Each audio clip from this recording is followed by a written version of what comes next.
जादुई संतरे का पेड़। चिंटू हर रोज अपनी माँ के सोने के बाद पास के गांव से बाग में लगे हुए छोटे छोटे मीठे मीठे संतरे तोड़ने के लिए जाया करता था।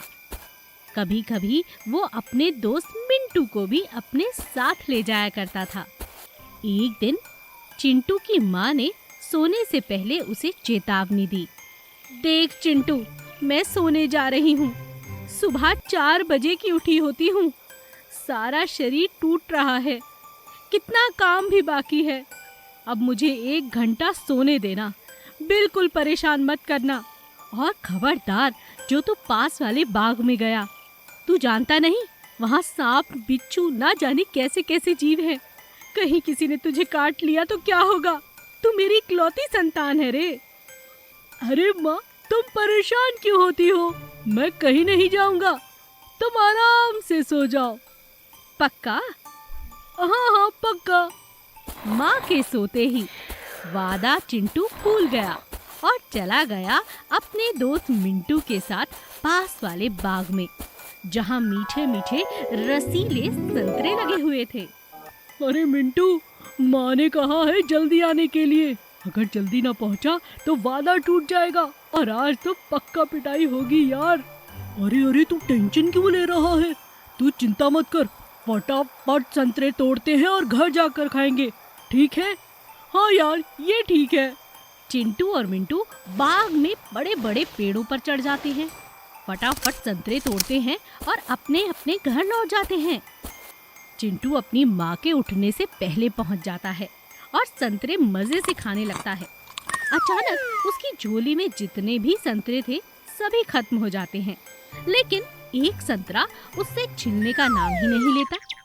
जैसे ही उसकी माँ नींद से जागती है तो चिंटू उससे कहता है, माँ, ये संतरा तो मुझसे खुल ही नहीं रहा। अरे, तू फिर से गया था क्या बाग में? अरे माँ, ये तो कल का पड़ा हुआ है। अच्छा, ठीक है, दिखा मुझे। चिंटू की माँ उस संतरे को देखकर हैरान रह जाती है। बेटा चिंटू, ये कोई खाने वाला संतरा नहीं है, ये तो सोने का है।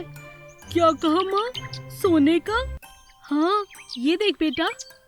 माँ, अब तो हमारी गरीबी दूर हो गई, हमारे पास बहुत पैसे आएंगे ना। पहले ये बता, तू ये लाया कहाँ से? चिंटू अपनी माँ को सारी बात सच बता देता है। दोनों माँ बेटा बाग में पहुँचते हैं और तब चिंटू की माँ की नजर एक बड़े से पेड़ पर जाती है, जहाँ पर सारे ही संतरे सोने के थे। अरे चिंटू बेटा, ये तो कमाल हो गया, सोने के हैं सारे संतरे।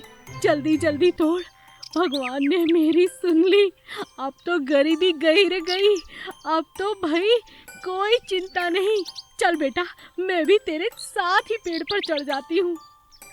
दोनों माँ बेटा पेड़ पर चढ़ जाते हैं और सारे के सारे संतरे तोड़ लाते हैं और धीरे धीरे उनकी गरीबी बिल्कुल दूर हो जाती है। 5 बंदर की कहानी। जंगल में एक घने पेड़ के ऊपर 5 बंदर रहा करते थे।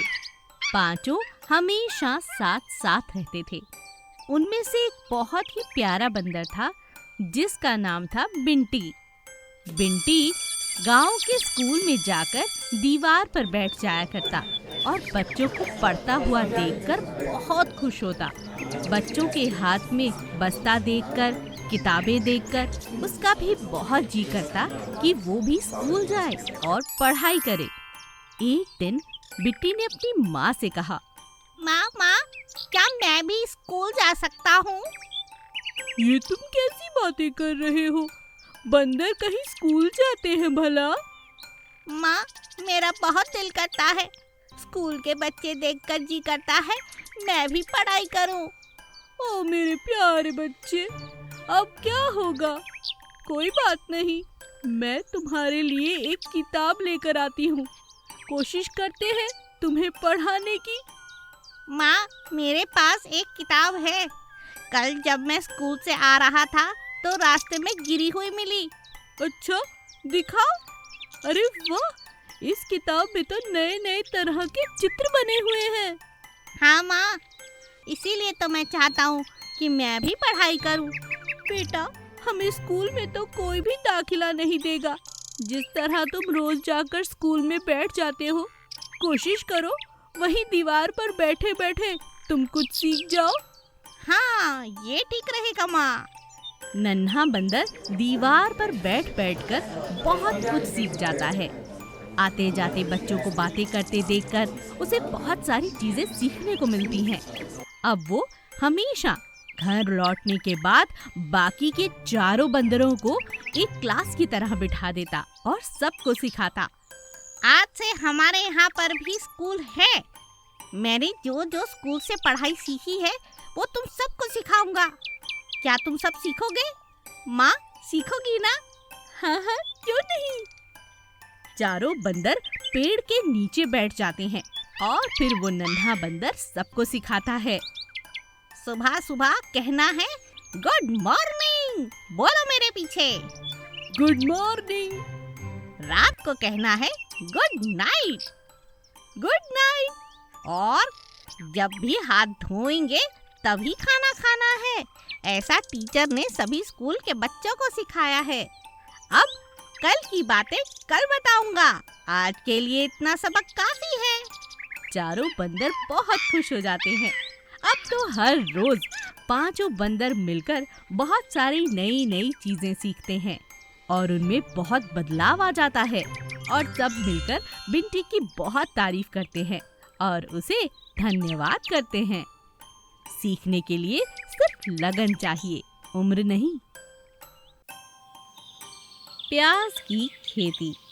राघव हर साल अपने खेतों में सिर्फ और सिर्फ प्याज की खेती किया करता था। अक्सर वो इस बात का ध्यान रखता था कि बाजार में कौन सी सब्जी की बहुत ज़्यादा डिमांड है। अक्सर उसी सब्जी का वो खेती किया करता था।